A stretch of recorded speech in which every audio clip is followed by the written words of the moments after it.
মা, আসবো? ও মা, ও আবার কিরম কথা? নিজের ঘর, নিজের সংসার, অনুমতি নেবার কে আছে? এসো তো দেখি, এসো ভেতরে বসো। এই যে রাতের বেলা তড়কা করবো। বাবুটা আমার তড়কা খেতে কি যে ভালোবাসে বলে বোঝাতে পারবো না। একটু কাকু যদি পরে না আর খেতে চায় না, তাই আর কি বেঁচে রাখছে। মা, আংটিটা হাতে এঁটে গেছে, একটু খুলে দেবেন? ও বাবা, এই কথা!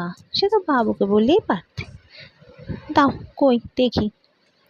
ও বাবা রে বাবা, এর মধ্যে তো দুদিনে বেশ ভালো মোটা হয়েছে, হাতে পুরো আংটিটা বসেই গেছে। ও মা, বাবু বাইরে দাঁড়িয়ে আছিস কেন? আয় আয়, ভেতরে এসে বস, আয়। মা, ও লাগছে তো।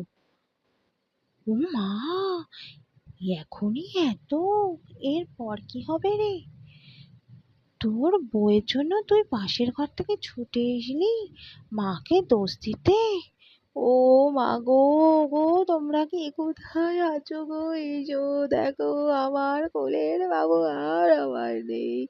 এক রাতেই মেয়েটা কেমন ছিনিয়ে নিয়েছে আমার থেকে, আমার বাবু বড় হয়ে গেল। বাবা, তা হ্যাঁ বাবু, বউয়ের কষ্টটাই চোখে পড়লো, মাকে মনে পড়লো না?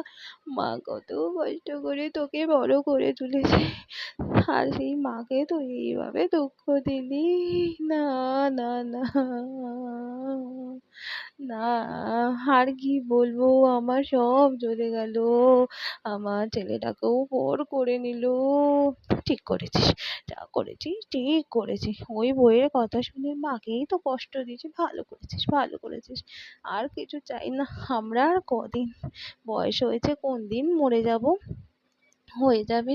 তোরা তোদের সংসার কর।